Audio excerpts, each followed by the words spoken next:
केंद्र आणि राज्य सरकारच्या विविध योजनांचा लाभ नागरिकांना मिळतो।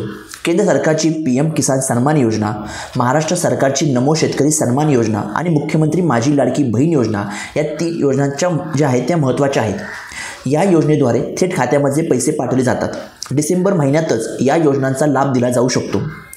पीएम किसान सन्मान योजनेचा 19वा हप्ता, नमो शेतकरी महासन्मान योजनेचा 6वा हप्ता आणि मुख्यमंत्री माझी लाडकी बहीण योजनेचा 6वा हप्ता देखील डिसेंबर महिन्यात जारी केला जाऊ शकतो। या 3ही योजनांच्या लाभार्थी ज्या कुटुंबात असतील त्यांना डिसेंबर महिन्यात 6100 रुपये मिळू शकतात। तर पाहूया कसे मिळणार 6100 रुपये। केंद्र सरकारतर्फे देशातील पात्र शेतकऱ्यांना पीएम किसान सन्मान योजनेद्वारे 3 हप्त्यांमध्ये एका वर्षामध्ये 6000 रुपये दिले जातात।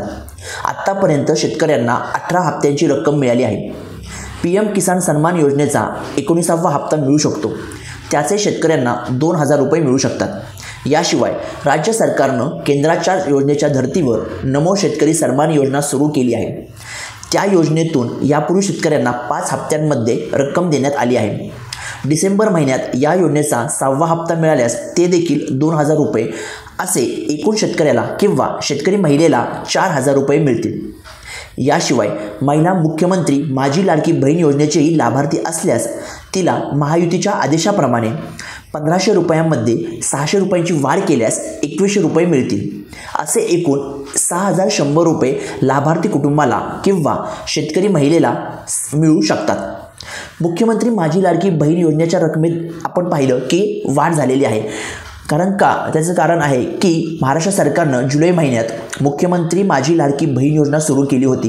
हे तर आपल्या सगळ्यांना माहितीच आहे। या योजनेनुसार पात्र महिलेच्या खात्यात दरमहा 1500 रुपये पाठवले जात होते।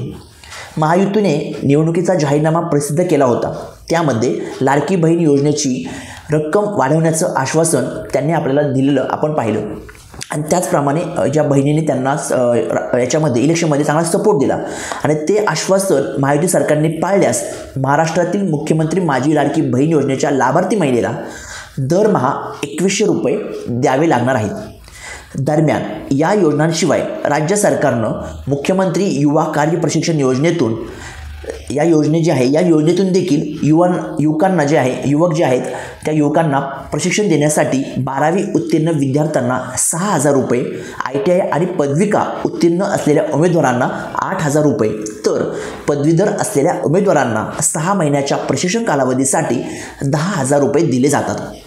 तर आपण या व्हिडिओच्या माध्यमातून आपण पाहिलेलं आहे की कशा पद्धतीने जे आहे ते डिसेंबर महिन्यात ज्या महिला कुटुंब आहे किंवा एक कुटुंब आहे जे ते ह्या 3 स्कीमचे लाभार्थी असतील तर त्यांना या महिन्याच्या डिसेंबर महिन्याच्या सुरुवातीला किंवा डिसेंबर महिन्यात 6100 रुपये मिळू शकतात।